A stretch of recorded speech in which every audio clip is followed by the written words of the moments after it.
Gabriel Schwartzman from the Geography Department here at Berkeley. He's going to talk about the all-terrain vehicle and the geographies of Coalfield masculinity. Thank you. Yeah, thanks so much for coming out, everyone. I also wanted to thank the committee for putting this on. It's a pleasure and an honor. So this is about all-terrain vehicles. Has anyone here ridden one? Yeah, stoked. So dual stroke is kind of pointing to a dualism involved here. It's talking about two masculinities, but it's also talking about the way that most ATV engines work, which are they have two pistons, two chambers for explosions. I understand the engineering correctly, which requires a lot more gasoline and often requires oil and gasoline in the chambers, like a chainsaw engine. So this research comes out of my geography thesis, and this is a chapter on it, which is about how the ATV gets used culturally. As it's an important part of masculinity in the coalfields. And now there's a changing regime around ATV use in the coalfields, and it's about a disciplining of the white masculine subject in the coalfields. That's what I point to, at least. A disciplining into a more middle-class white, suburbanized subject, which has been a long process. So a long process of a marked whiteness. This is a picture of Tom Fletcher's front porch, 1964, when Lyndon Baines Johnson showed up there to announce the war on poverty, which I think is a critical moment. So before that, there's a lot of marking of Appalachian whiteness, different things, folk songs, Roscoe Holcombs and Cecil Sharp collecting a bunch of like pure white people, Anglo-Saxon, held back in time songs. But then when LBJ starts the war on poverty, it's really about basically showcasing these two groups, Appalachians and black people in inner cities. And I think that's really critical here in seeing the coalfields develop. In 2012, this is the election that happened. The coalfields, especially where I'm focusing on is southern West Virginia, it's a little hard to see because they all voted for the Republicans, over 70%, but it's this state right here, the southern part there. And they were from 1932 until essentially 2012, well, until 2000, voting solidly for the Democratic Party. Few exceptions, Ronald Reagan and Richard Nixon, but everybody did that. And this has accompanied essentially this war on coal mentality, that they need to defend coal. And I think the best way of understanding why this is happening is to look at the ATV.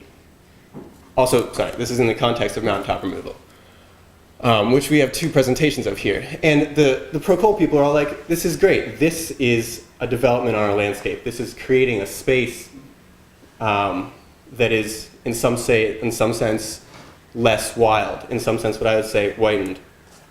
So the ATV, that's what it looks like, is part of this masculine identity about what has been about getting supplemental income out of a commons, a privatized commons held by the coal companies and timber companies and land companies, but about accessing ginseng, hunting, spaces that are outside of your own property to collect things, and firewood, which are supplements to income, or you get cash from them. But in a new geography, it's about trails and sports. Sorry, this is Herschel, actually. He just passed away, a great, someone who's a really good friend to me, the man in the middle there, who, they actually have guns on their ATVs right there. It's a little hard to see. And a chainsaw, and they're getting supplemental income. But what the new geography is enclosing this commons. And it's about creating these privatized sports, creating the coalfield subject who performs a sport, who pays to enter the common, enter this landscape that is now about using these mountaintop removal sites, these transformed landscapes, for essentially consumption. This here is a Friends of Coal rally that is actually a sports demo. The first picture with the little kid, the cute one, was at the same place where they were doing mudding competitions. And it's about creating creating a new space with the Citizens for Coal, the Friends for Coal groups, and using the space not for collecting income, not for a wilder hillbilly, but for a subject that is reliant on the coal industry paycheck, and a pretty large paycheck at that. And I guess that's essentially, that's the new geography that's coming out of this. And it's harder now to access these landscapes. Blair, where I did my research, has essentially been enclosed. They have posted no trespassing signs everywhere. They've blocked the roads except for the ones that you pay to enter. And they've created these marshal systems where there are people who ride these ATVs and make sure that if you don't have a permit, you get fined. So it's creating this new dynamic, and I'd say it's really important to understanding why these people are voting for the Republican Party and why they're voting and why they're with the Friends of Coal, which I think is tied to voting for the Republican Party. And I think it leaves questions about the future of Appalachia and the future of working class white populations in Middle America.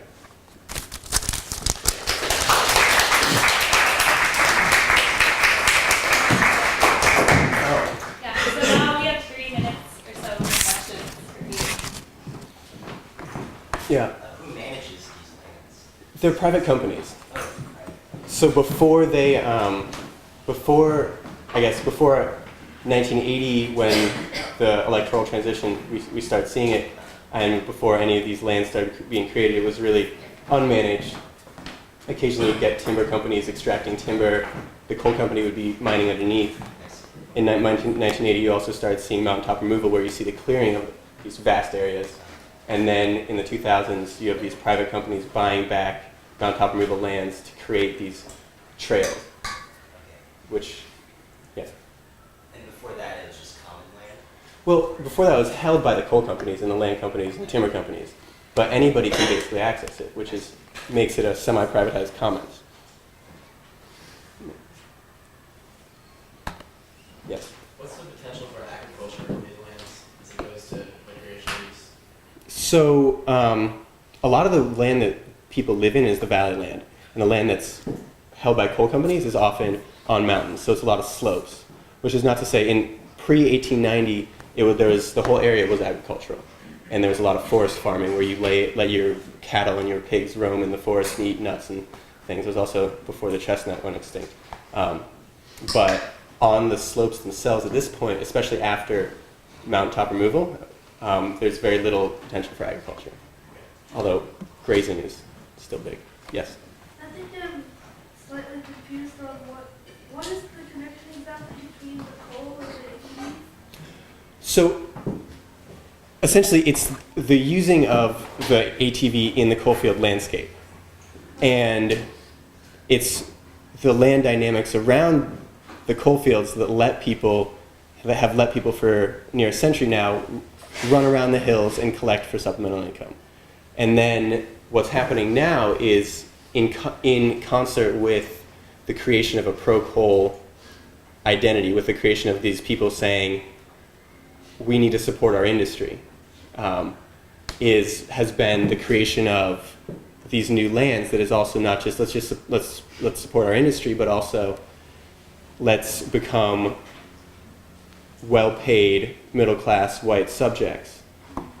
And the ATV is getting used in that new way. So I think the ATV charts the dynamics in the coal fields, the political, economic, and cultural shifts.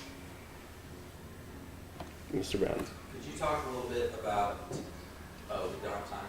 You'll have to. I'll ask you later. You'll ask me later. Thanks so much, everyone.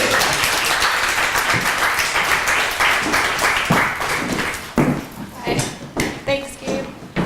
Now we're going to have Jessie Lau of English and Theater and Performance Studies and Adrian Tabula present Exploring the World in a Microscope through Literature and Bioengineering.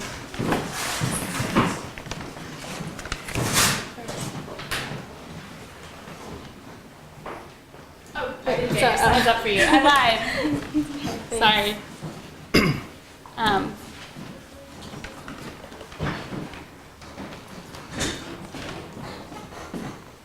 That doesn't have slides on it? That's it Oh, does. there Yeah. it is. Yeah. Okay.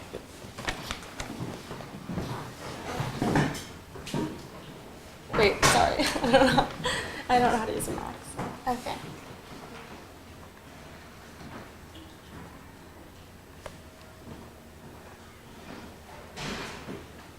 Is that? Yeah, the first. That's one. a.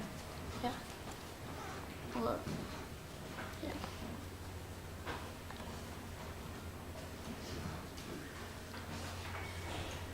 That's.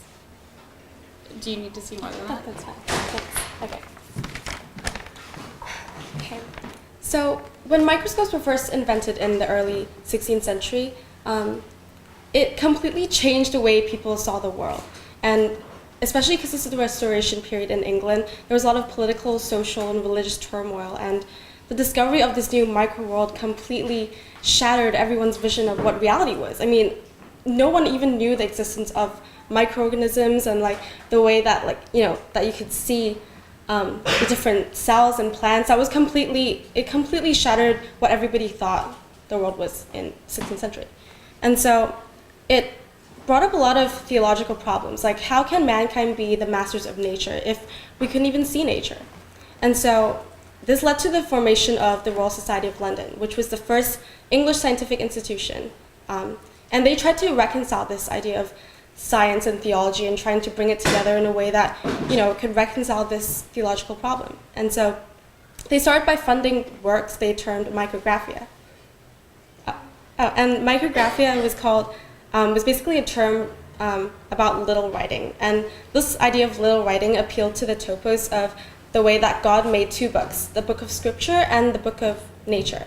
And the idea is that in order to read the book of nature that God created, we needed to learn its alphabet or its little writing, the fine print of the physical world, which was science. And so the first major publication that was scientific publication by the Royal Society was this publication called Micrographia by Robert Hooke. And this was published in 1665. It encompassed 30 years of really detailed observations from different microscopes and different lenses. And one of the pictures is up there. And so it was completely revolutionary, and it was an instant bestseller and in this new field of microscopy. And interestingly enough, he also coined the term cell with this work. And so he was considered kind of the English father of microscopy and England's first kind of famous natural philosopher. And so the way that people viewed science back in the 16th century was that it was controversial because people argued that to kind of know about science and to learn about the secrets and the mysteries of the world was kind of going into God's private matters, and you shouldn't kind of pry into these, like, God's mysteries. And so the Royal Society of England and philosophers like Robert Hooke tried to argue that actually science was a way of restoring innocence. They argued that it's really interesting because they argued that back in paradise, Adam and Eve, before they were this kind of like super Adam and Eve. So before the fall, Adam could like see with his bare eyes the way that you could see with a microscope, or like, they could hear like, I don't know, like the resonances, and they could kind of feel the planets move around them. And they said that the idea of using microscopes and tools was not trying to see into God's private matters, but actually to regain or restore innocence. And so they've coined this idea of objectivity, which is what we use in science now. And that was the idea that if you were being objective, you were being like Adam, which is an impartial being. And so they kind of put Adam as a figure of restoration. And so I thought that was really interesting. And I'm going to put it over to Adrian, who will talk about microscopy at present. Yeah. Is it going? Okay. Okay.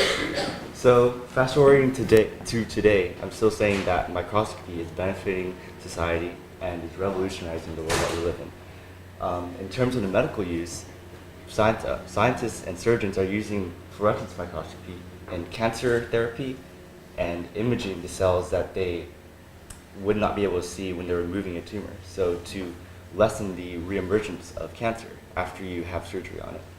And the invention of fluorescence microscopy and high-powered microscopy is revolutionizing the world of science because it's creating actual new fields of science. One in particular is biophotonics, which is interesting because biophotonics was created based on nature. When you see fireflies and fluorescent fluorescent fish, and they're getting the molecules that fluoresce and they're applying that to fields of science. And it's allowing scientists to see cells in a way they've never seen it before. And it's actually changing the way we see science in general. For example, this NAH3T3 cells, we're doing experiments to see what exactly comprise the cell and what are the components of the cell. And who's to say that people with PhDs or master's degrees are the only people who can use this technology? Microscopy has extended its reach into elementary schools and middle schools in terms of CellScope, which is a mobile microscope based on your iPhone, and which you can convert it into an actual high-powered microscope to see the cells. And they're just pictures of kids using it, and yeah. Thank you. So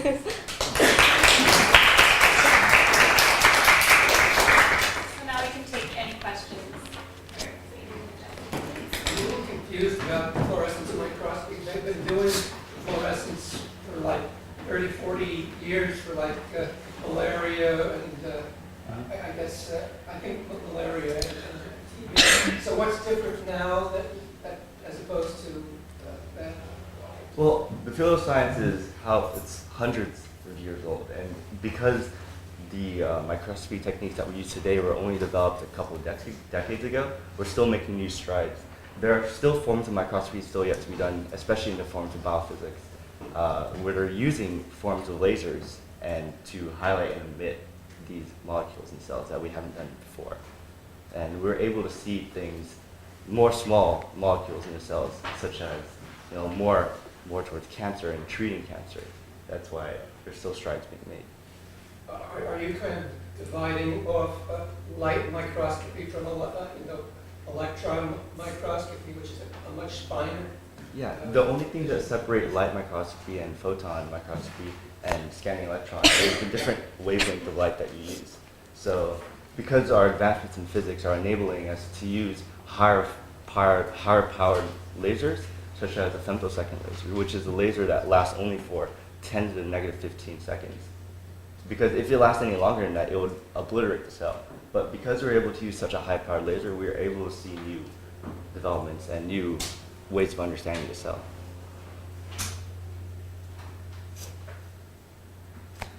So I wanted to ask if you could connect the two presentations. So it sounded like the first one was kind of talking about this fantasy of objectivity that's kind of embedded in the history of the ways we talked about microscopic vision. And so I wanted to see how that ideology relates or doesn't relate in your perspective to what you're talking about now, or what, and you said a lot of the implications of like access and things like that, but are there other implications that we might be able to discuss?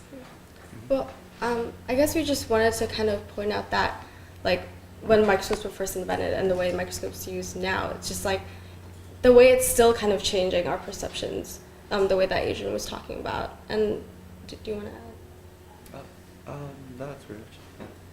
So, I mean, it's just interesting the way that, like, even now, like from when you have the first light compound microscope in the 16th century to like high-powered microscopes now, and how we're still continuing to see kind of this new reality of the world, and it's still kind of being really controversial, and it brings up all these ideas that, like stem cell research, that, like, it still has a problem with religion, and science and religion is always seen to be kind of antagonistic, and it's interesting the way that people reconciled it in the beginning to kind of allow us to have this today. So it's just, I don't know, I thought it was interesting to see the trajectory and how that kind of worked.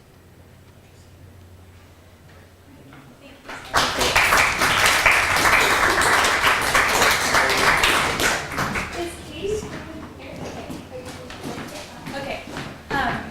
Sorry, I'm just going to do a quick check. No, go for it. So he's checking technology things, and we're going to have Katie Fleeman from the history department here at Berkeley present on, is the eating of eggs sexually stimulating? Sex education at UC Berkeley and its implications, which is going to happen in a minute. Sorry. So do you have your presentation? I'm going, it's in the presentation folder. We can access it.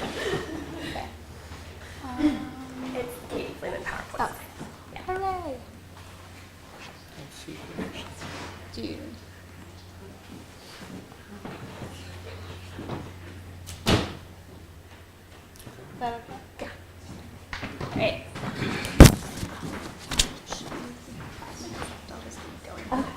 Sounds good. Okay. Is the eating of eggs sexually stimulating? Sex and marriage education at the University of California. So this is actually going to be a historical look at sex and marriage education at UC Berkeley during the 1940s and 50s. According to an article in Collier's magazine, this question crossed the mind of a student in Noel Key's Institute on Youth and Marriage Today, one of the sex and marriage education courses taught at the University of California, Berkeley in the 1940s and 50s. Sex education began at UC Berkeley in 1939 through a series of sex and hygiene lectures put on by the Pre-Med Club.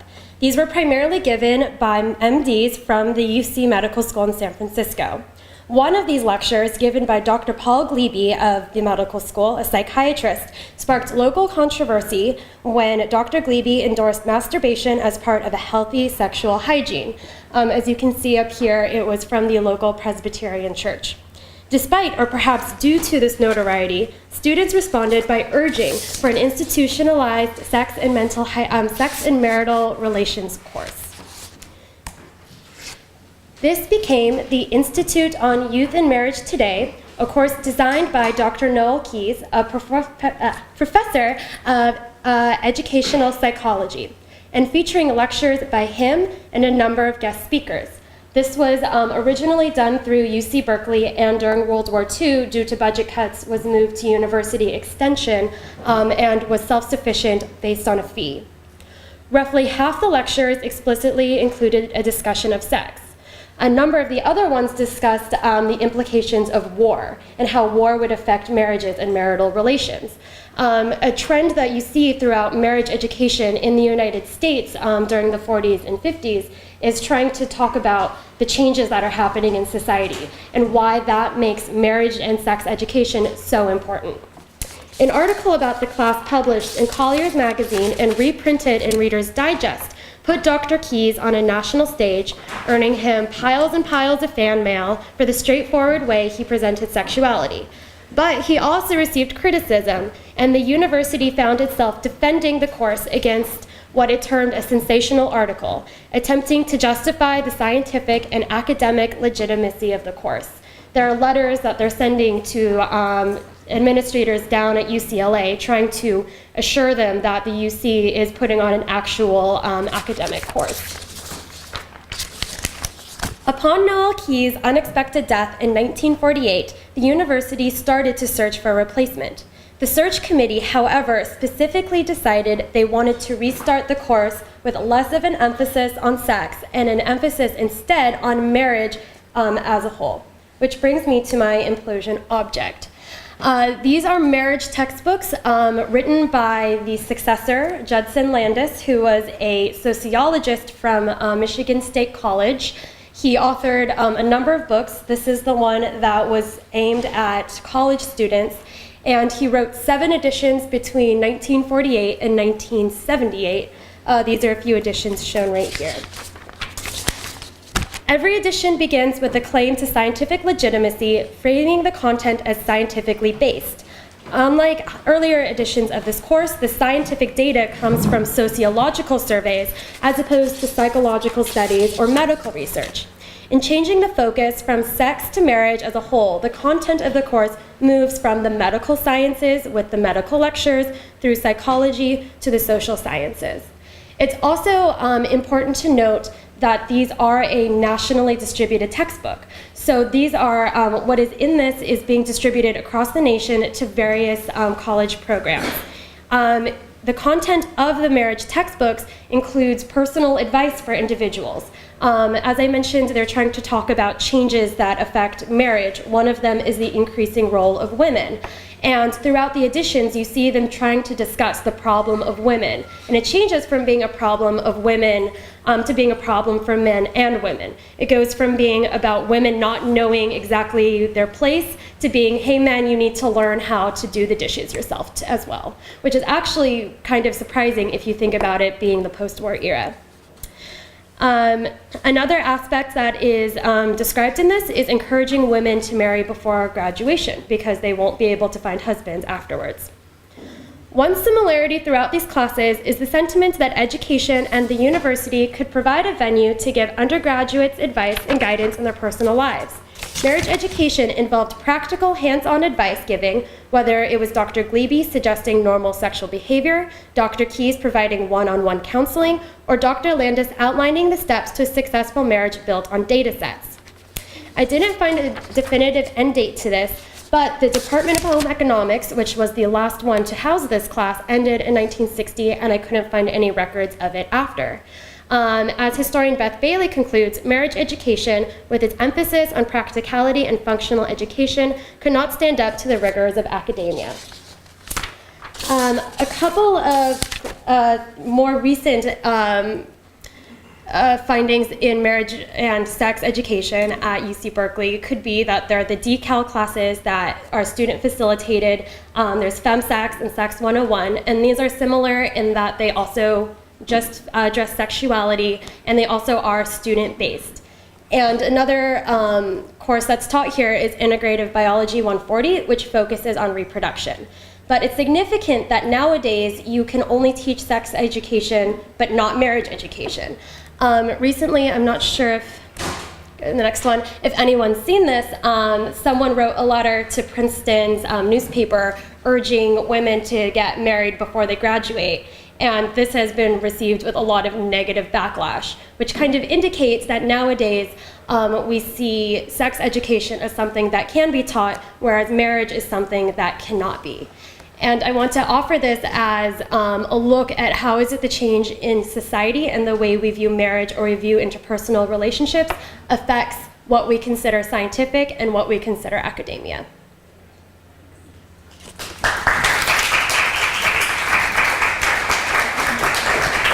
Questions?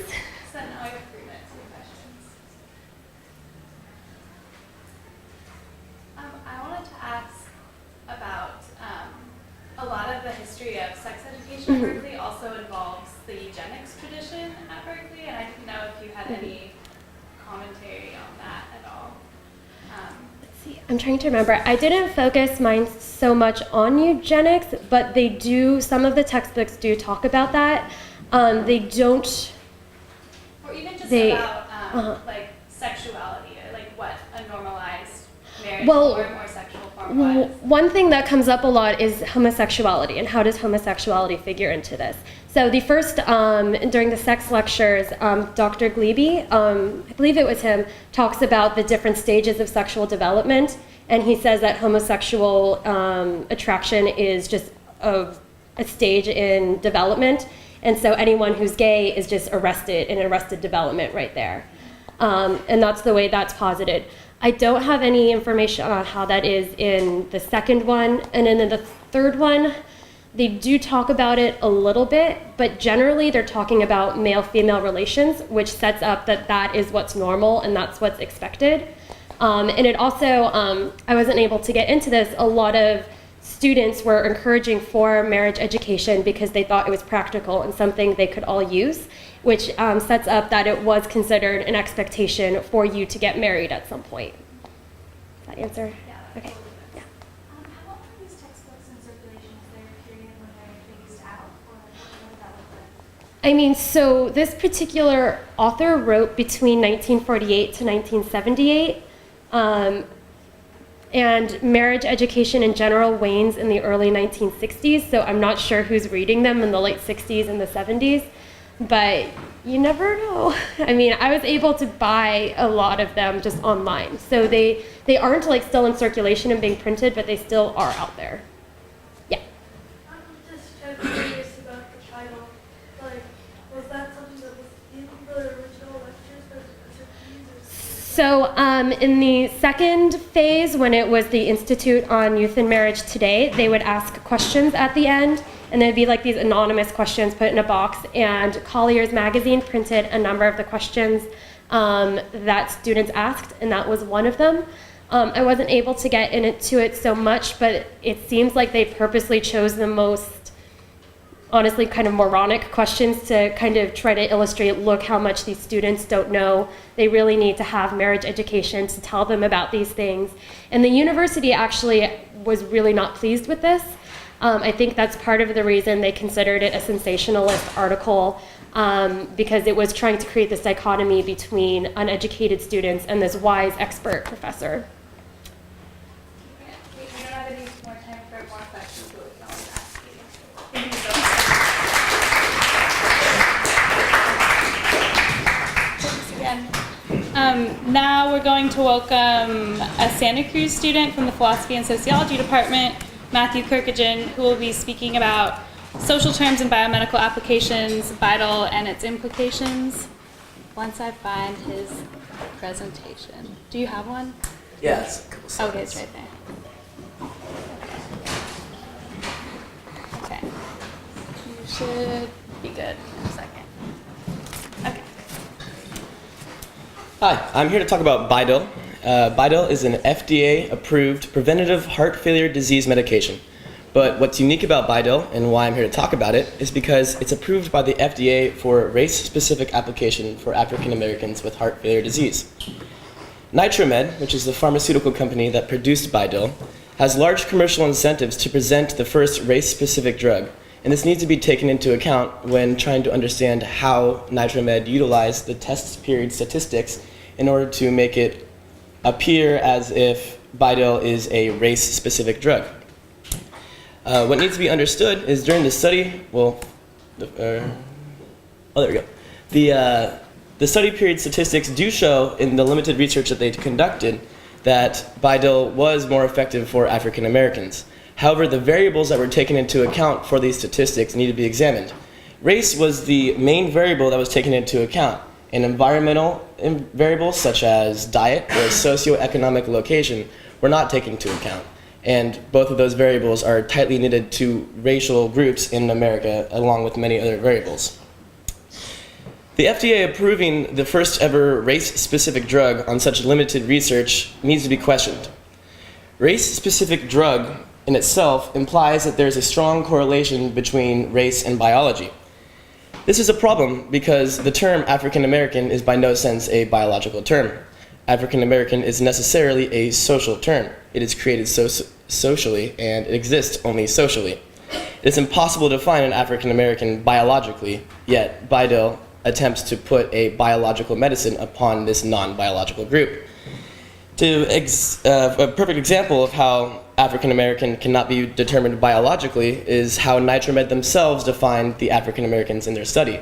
They only define the African Americans in their study by having the subjects either self-identify as African American or not. To take a self-identified social group and to say that because of the common self-identification, this group is biologically similar enough to say that this drug is best for this social group goes a step too far in terms of understanding race. Misinterpretation of race as a biological group is a grave error. Race is social and medicine is biological. This distinction must be recognized. Though the endeavors to bring further medical care to specific groups in our society is necessary and an admirable feat, or an admirable endeavor, it should not be done at the cost of our understandings of race as a strictly social term. Thank you.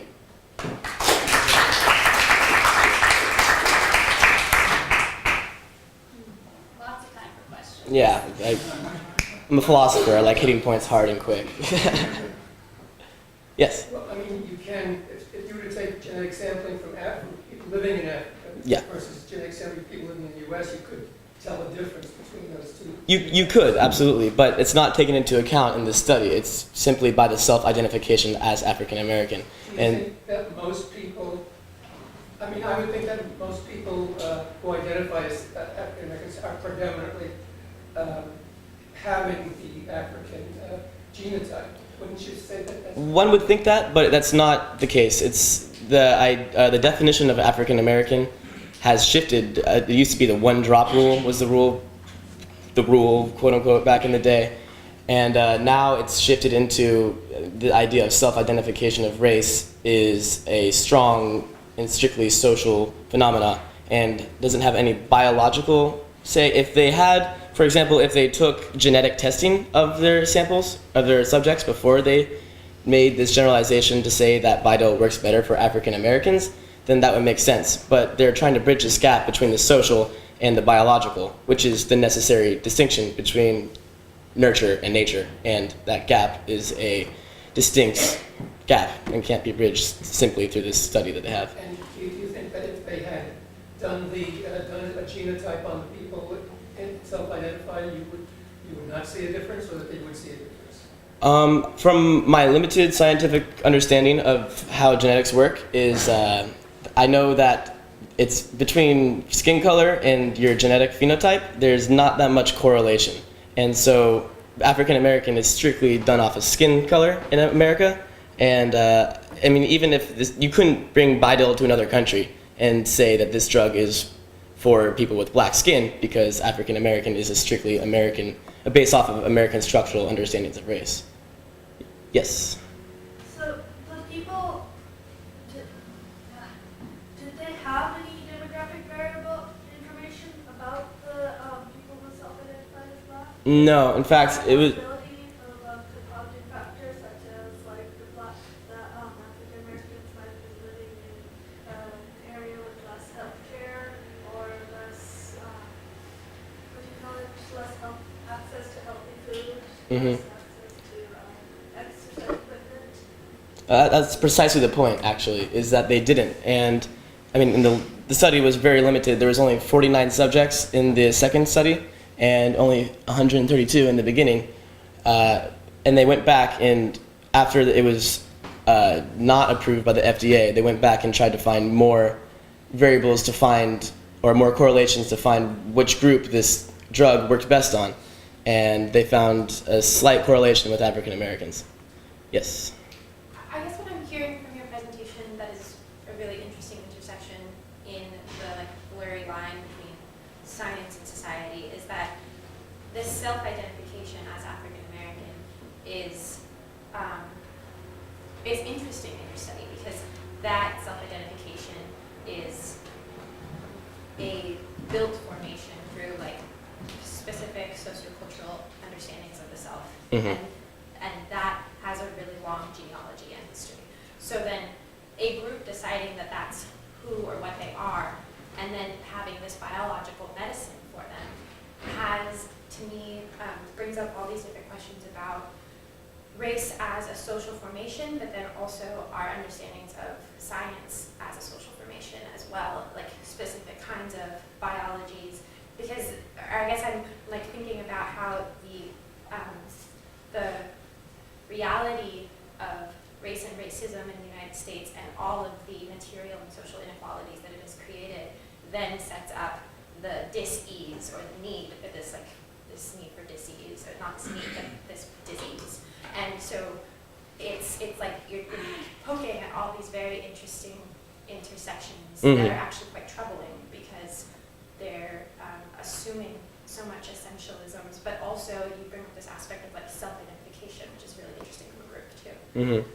Well, that's the. I mean, yeah, that was well said. I guess I'm sorry. I was just trying to No, absolutely. I mean, it's a very interesting phenomena that having the FDA approve something that seems to be, I mean, at least to me and to many people thinking the same way, that it's a contradiction to say that you can make this connection between, because this is a product of the pharmaceutical company's constant attempt to try and find genetic-specific medication that by taking someone's genetics and simply looking at their genetic makeup, they can say what kind of medicine you should take. However, they're trying to use race as a surrogate for genetics. However, race and genetics are necessarily separate. And this is an understanding that's been confounded, I mean, through the entirety of American history. And for the FDA to approve something in this day and age with such a misinterpretation of race is detrimental for our understanding of race and shouldn't be approved. Question. Yes? What are you have information about side effects of that particular medication on the African American? What side effects? Yeah. On TV they say, well, you take this and Well, I'm sure it's a very long list of fine print. What I do know is that Bidil is not a new medication. It's a combination of two previously FDA-approved medications, and so I mean so there's a slash in between that underneath the Bidil on the list. It's that medication, and then a slash, and then another medication, and so. I mean, it's very limited. There's studies, as it shows, it's 49 subjects, so it's less than, am I doing my math right? It's less than 250 subjects.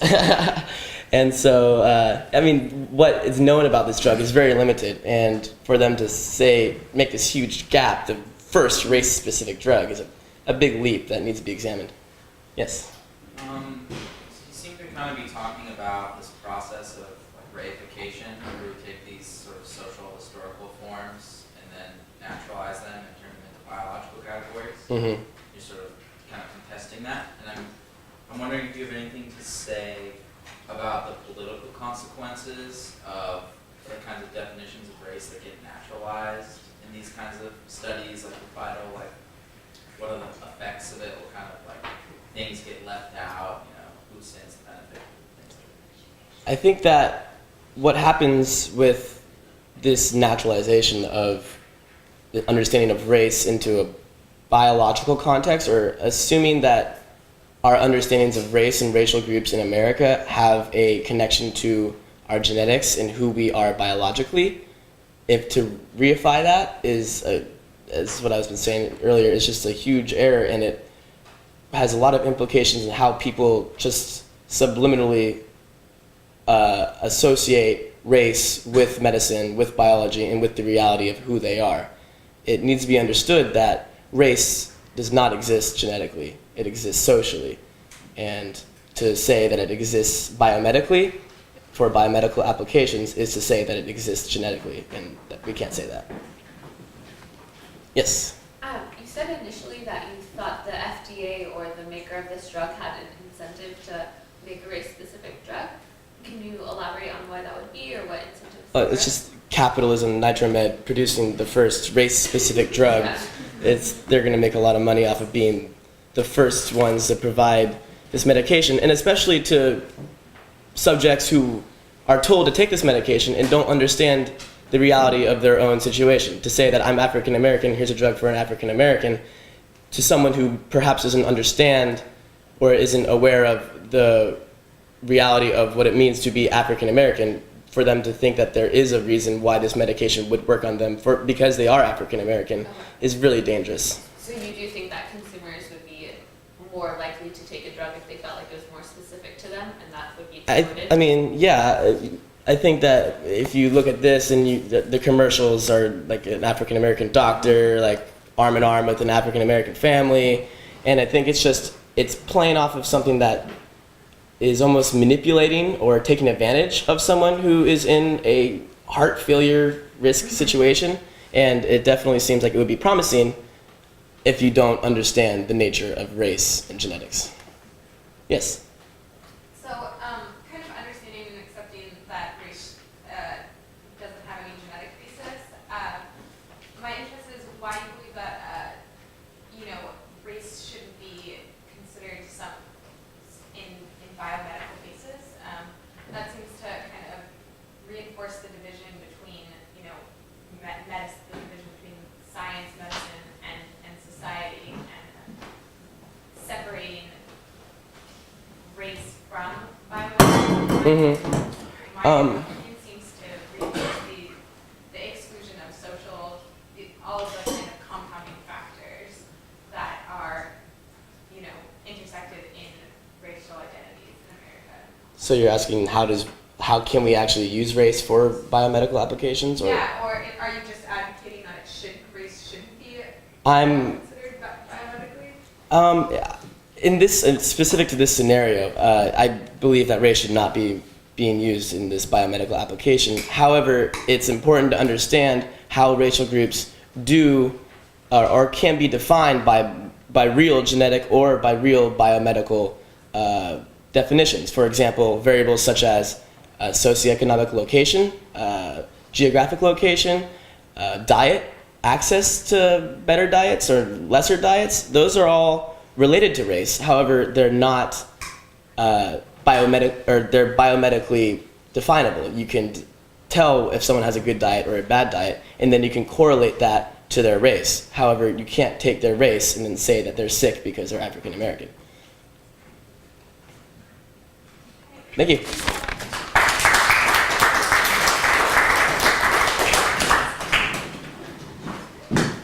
Thanks a lot. All right. Now I'm really excited to welcome Natalie Oveyssi, who's a part of our undergraduate group she's been completely instrumental in putting this whole event on as a coordinator. She's with the Sociology department, and she's going to be talking about the heart transplant process and narrative. And again, I should probably not start talking once I've loaded people's slides, but whatever. Time's going to be a charm. Exactly. Where did I? There we go.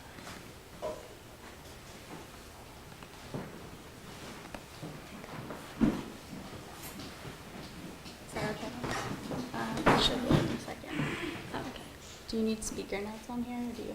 No, I'm good. And then do I just click? Yeah. Okay.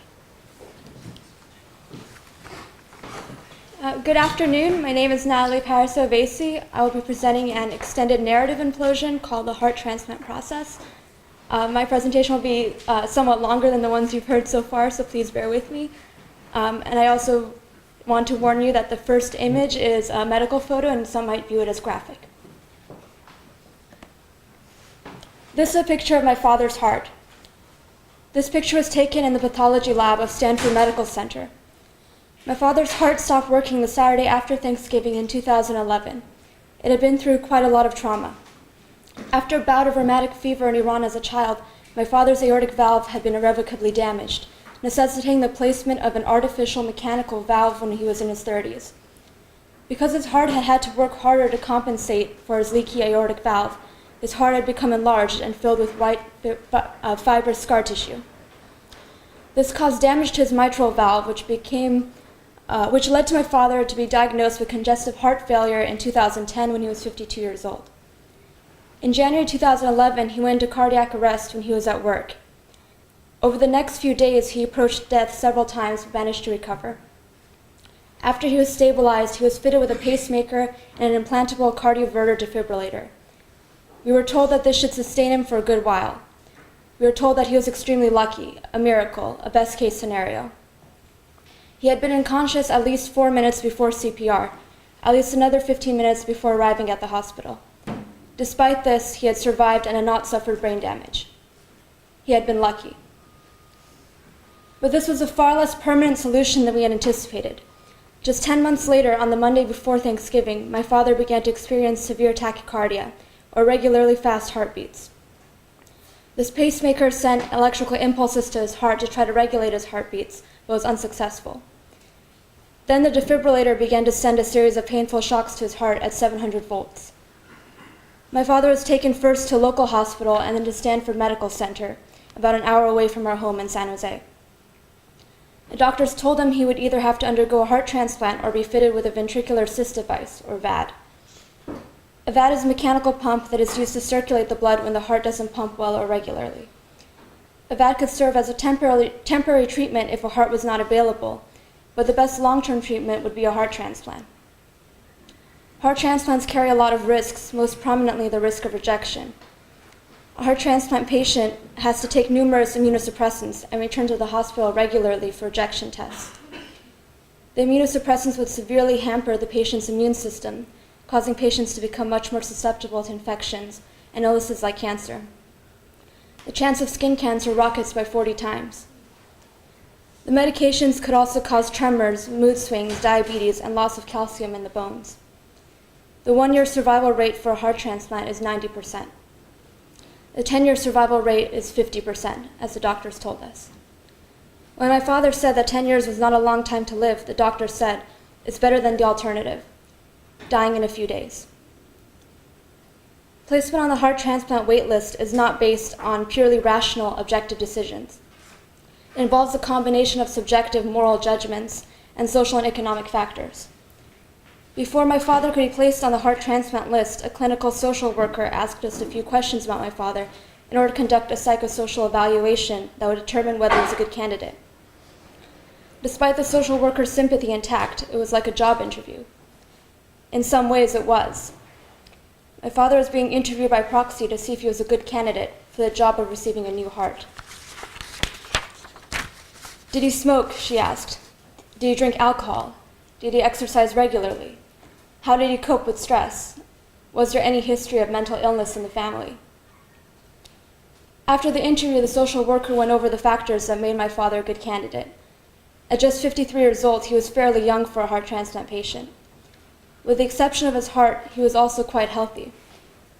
Last but not least, he had a support network. This was crucial, she told us. After leaving the hospital post-transplant, he would need someone to stay with him at all times for 3 months. During this time, he would have to live in an apartment within a few minutes drive to Stanford, in case something went wrong. He would likely be somewhat confused after surgery and would need someone to make sure that he remembered to take his many medications. He would need to be driven to and from doctor's appointments twice a week and would undergo blood work and heart biopsies to make sure that there was no organ rejection.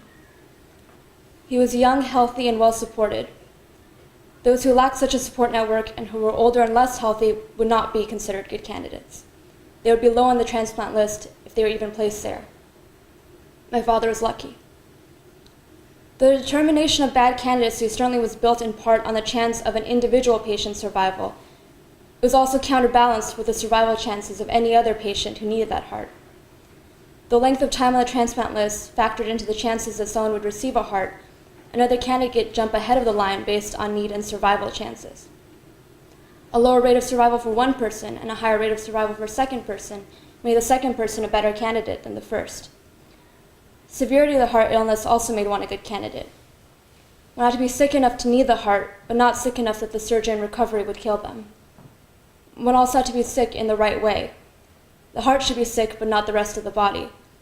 One had to be dying, but not nearly dead. Alive, but only just. A candidate who had abused drugs and alcohol in the past is not viewed as a good candidate because they may relapse and damage their new organs. If a person cannot commit to taking their medication and coming to hospital visits, she is not a good candidate because her body will likely reject her new heart. If a person does not have adequate health insurance, he is not a good candidate. The heart transplant surgery recovery time and just 6 months of hospital visits can cost around $1.2 million. Medications can cost $6,000 each month, including $3,000 for a single antiviral drug called Valsite. Someone who can't afford to purchase these drugs and pay for hospital visits is not a good candidate, according to this assessment. Luckily, my father had health insurance. My father was lucky in yet other ways, the social worker told us. Hearts needed to be matched based on height and weight. However, gender doesn't matter. My father was of average height and weight for a man. An organ could come from a large population pool and from either a man or a woman. But he was less lucky in one way. Just like blood donations, heart must coincide in blood type, although Rh positive or negative blood doesn't matter. My father was O positive. He could only receive a heart from someone with type O blood, narrowing the pool somewhat, in comparison to someone with, say, type A blood who could receive a heart from both an A or O donor. A few hours after the interview, the doctors told us that they had placed my father at the top of the transplant list. There are 4 hierarchical waitlist categories for heart transplant: 1A, 1B, 2, and 7. My father was listed as 1A for those who are very sick and in the hospital. This was the best place to be on the list. My father had passed the good candidacy test. We were lucky. We were lucky and unlucky in time and place. Unlike some other organs with longer viability times, hearts are only viable for 4 hours outside the body.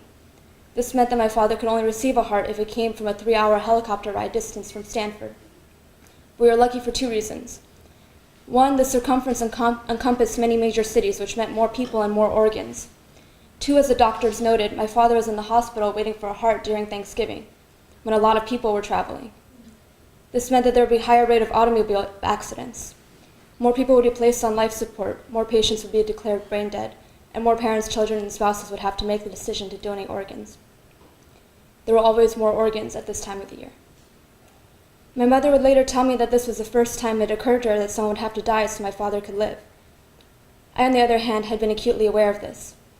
Sad as it made me to think of another family suffering as we were, my family's pain took precedent in my mind, and the thought of more hearts comforted me. On Saturday, the head cardiologist gathered us in my father's room. He told us that a heart had been found. The heart was young and very healthy.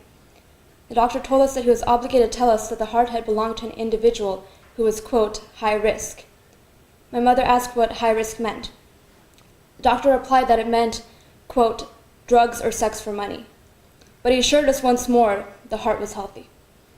It took a moment to think about the life of the donor, the life the doctors would label high risk and feel obligated to tell us so. The young and healthy person who was going to give my father a young and healthy heart. Late Saturday and early Sunday, my father underwent the heart transplant.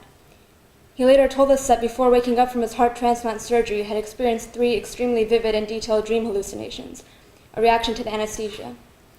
All 3 of them were action movies, and all 3 starred Bruce Willis, leading us to joke within the family that God looks like Bruce Willis and Heaven is a Die Hard sequel. After leaving the hospital 3 weeks later, my parents had to move into a tiny apartment a few minutes away from the medical center. My mother had been expected to take 3 months off from work to stay with my father at all times.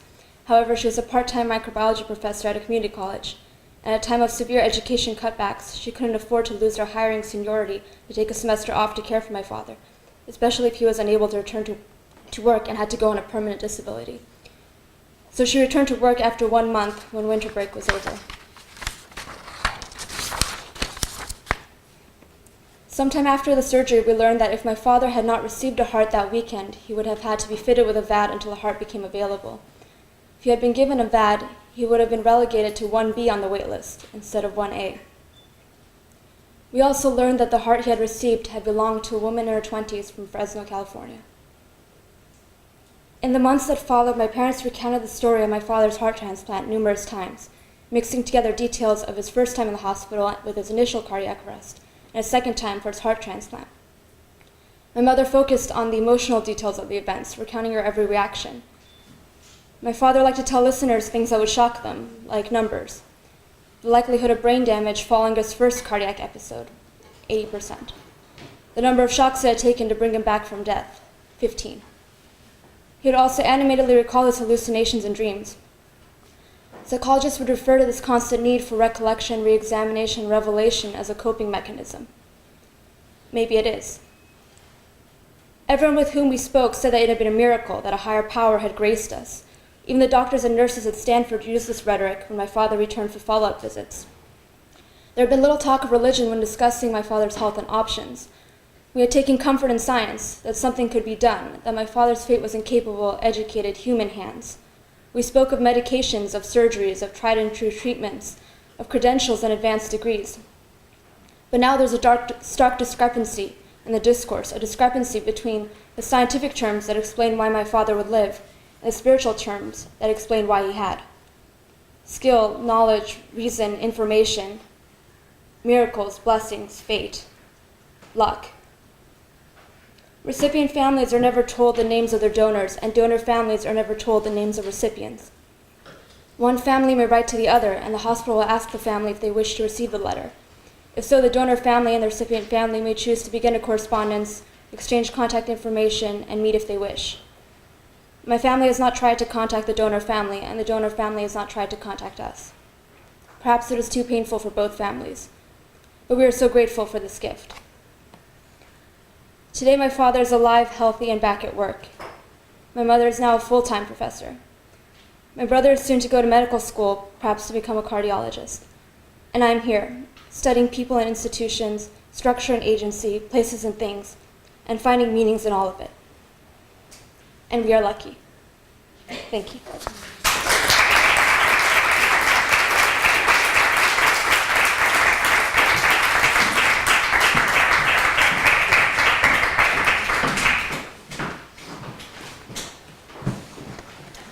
That was awesome. All right. So we're now going to have audiovisual presentation by Alan Niku of the Cognitive Science Department here at Berkeley. It's about the effects and experience of sleep paralysis.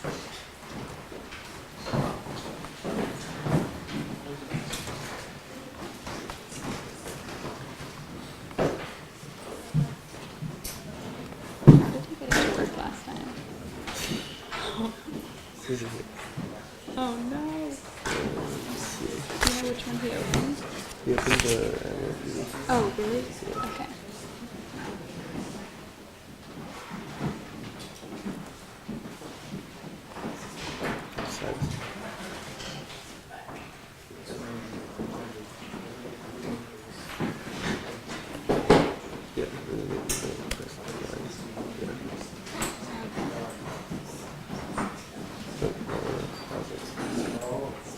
Yeah, you can start whenever you want.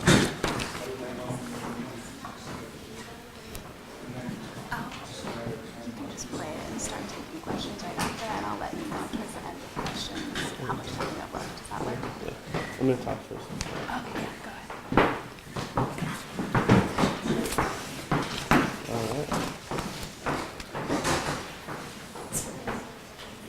Hi everyone. My name is Alan Niku. I study cognitive science at Berkeley. And about 2 years ago, when I was reading a textbook about sleep problems, and I read this one called Sleep Paralysis, and it's described as waking up and then your body remaining asleep. You're completely paralyzed, and you sense an intruder in the room. It's associated with terror, hallucinations, struggling, and I realized that maybe I wasn't crazy, maybe I didn't have schizophrenia, maybe like my brother wasn't spiking me with hallucinogenic drugs before I went to sleep, because this was like something that was always happening to me since I was a kid. So sleep paralysis is, what happens is that you're in REM sleep, you're rapid eye movement, you're dreaming, and you wake up. You open your eyes, you can see your room, but your body remains asleep. Because basically your body paralyzes itself when you're asleep, when you're dreaming, so you don't act out your dreams. So like if you're doing cohabitation, you don't kill the other person you're living with. And so you wake up and you can't move. And it's pretty terrifying. If you can't move, you feel very vulnerable. You try to move, you struggle, and it's very different from a nightmare. I would always tell people, I'd describe it and they go, oh, it's just a nightmare. But like, you know it's not a nightmare. You can see your room and there's an intruder. So an intruder is described as basically some kind of entity that you feel entering the room when you're sleeping. People think they're ghosts sometimes, people think that they're monsters, and they're extremely vivid. Like I've talked to people before who have experienced this, and there will be people who are completely like scientific minded, don't believe in supernatural things, and they'll tell you, I swear to you, I saw a ghost. There are ghosts. I've seen one. And I facepalm. So what happens is that you wake up and you're vulnerable, and your emergency response activates because you have a threat activated vigilance system in your midbrain, which is evolutionarily biased to err on the side of caution. Basically, you have a higher chance of survival if any ambiguous stimuli coming your way, if you interpret them to be like the worst that they could be. So you'll wake up and you'll be paralyzed and you'll think, like, what is the worst thing that could happen right now? And that would be that somebody would be in the room and you would be unable to do anything about it. And you would think, is that person good or are they evil? And you'd assume that they're evil because that will make you respond in a way that will be more likely to survive. So really there could be nobody in your room, you could be totally alone, and you feel like there is someone in your room. Oftentimes you see the person, it can be like a cloaked man, it can be a man in a hat, it could be a witch, it could be your friend from high school. A lot of time they choke you, they can sit on your chest and cause you not to breathe, they can like use their mind powers to stop you from moving, or at least that's what you're interpreting it as, because you can't move and there's somebody in the room, and it just follows that is why you can't do anything. So what's really interesting about this is that you can look through a lot of cultures and they all have just different explanations for this when they don't have science to explain it. If you look through the Wikipedia page on sleep paralysis, it'll go through pretty much any country you can think of, from like Norway to Fiji, of like ideas that they have, like creatures that they have made up in their cultural mythology to explain this phenomenon. So we've heard of like hags, jinns, evil spirits, demon possession. A lot of this is attributed by scientists and sociologists as sleep paralysis. It's not actually a evil spirit in your room. In Zanzibar, there's a creature that they talk about called the popo bawa, which is apparently a bat-like creature that sodomizes you in your sleep. And this really comes out of their worst fears. Their worst fear being that if you're paralyzed, you can't do anything, and then you get sodomized. You can't do anything about it. Succubi and witches, a succubus being somebody who comes to you in your sleep and has their way with you. This is also explained by sleep paralysis by scientists and sociologists. A more relevant one to America is alien abductions. So what happens when you have people like in the Midwest who don't know about science, don't know about these ideas? I mean, a lot of them do. My bad. Just kidding. But people who are less educated will wake up in the middle of the night, feel like there's somebody in their room, see some creature that they don't understand in their room, and the creature will start doing things to them. They'll choke them, they'll levitate them, they'll take them somewhere. And then they wake up, they've seen probably some alien movies, sci-fi movies in their life, and they'll say, that was an alien abduction. And these people are so convinced that was an alien abduction. They don't think it was a dream, they don't think it was a nightmare, they don't think it was anything weird. It was an alien abduction. The Salem witch trials have also been explained by this. You wake up, you see somebody in your room, it's that girl down the street. It could be anyone that you know. And then you wake up, you say, that person was doing these weird things to me in my sleep, must be a witch. Then they end up drowning them, burning them. And a very interesting one to me is the theory that a lot of prophets have suffered from sleep paralysis. So if you look at Moses went on a mountain, possibly fell asleep, woke up, saw a bush, the bush was on fire, the bush was speaking to him, seemed to be this creature in this inanimate object, and there you go, there's a religion. Muhammad also went to a cave, fell asleep, woke up, saw an angel told him what to do.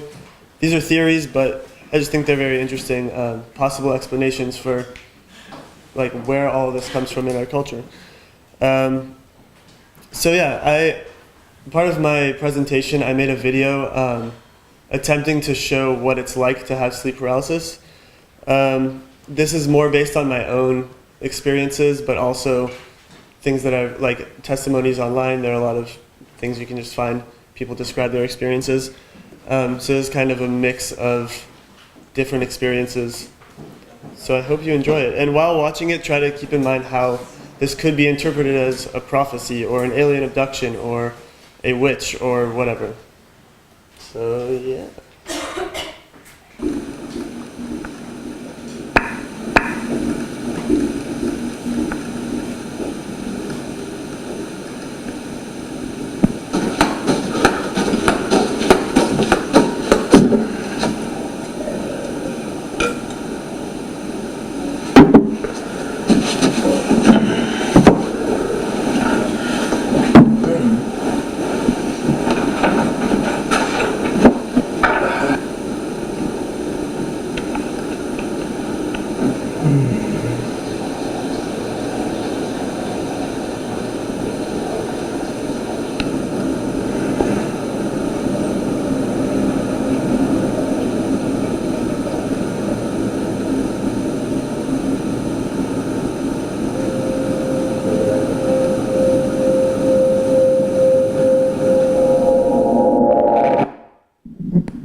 Yeah, this happens to anywhere from like 6 to 40% of people, depending on what you read.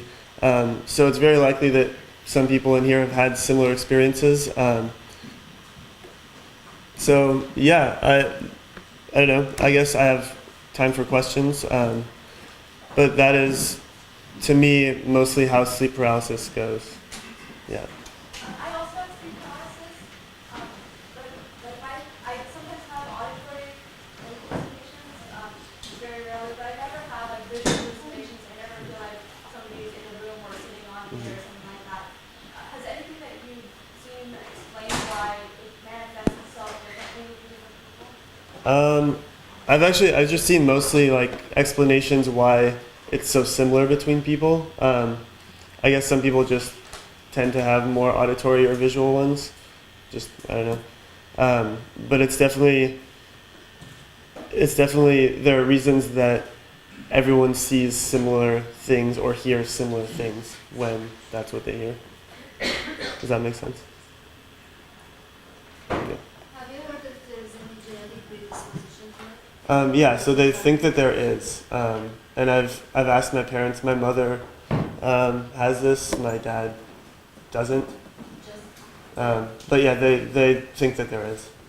Because in my own family, my brother does. Mm-hmm. And the way I know, because growing up, we had the same room. We were in the same Yeah. room. I would wake him up. I knew he was going through something. I would hear him trying to wake up and just moving a finger, just to alarm somebody to wake me up, And I would hear him breathing abnormally.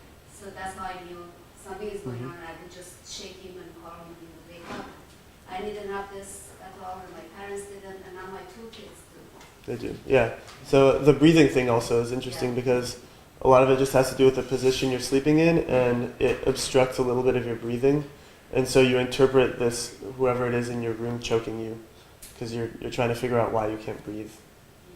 Yeah. Yeah. So I've experienced sleep paralysis, but I wouldn't say that I have it. Mm-hmm. So for people who experience it regularly, how often? I think it varies. It's actually more common to just have it once and then never have it again. So I've met some people who have just had it once, never had it. They're like, oh yeah, I had it when I was a kid. I think it varies a lot.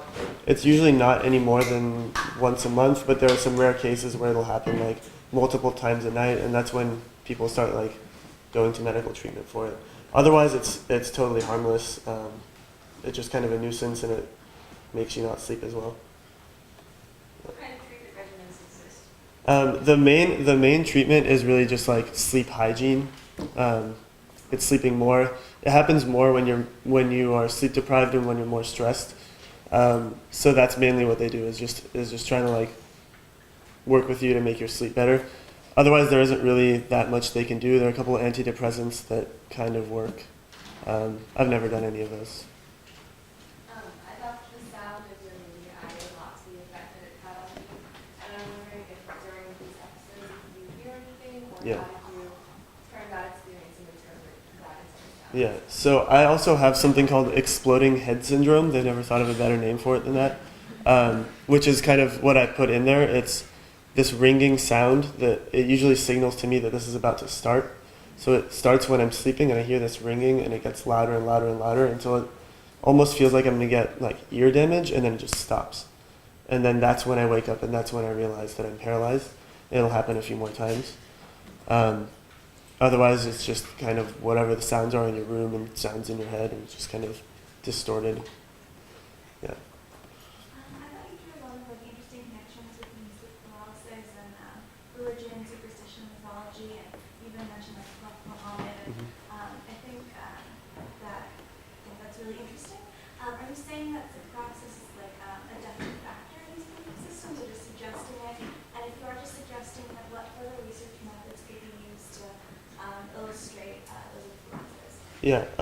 So mostly what I was saying about it was just things I've read. I don't know. Yeah. Further research methods.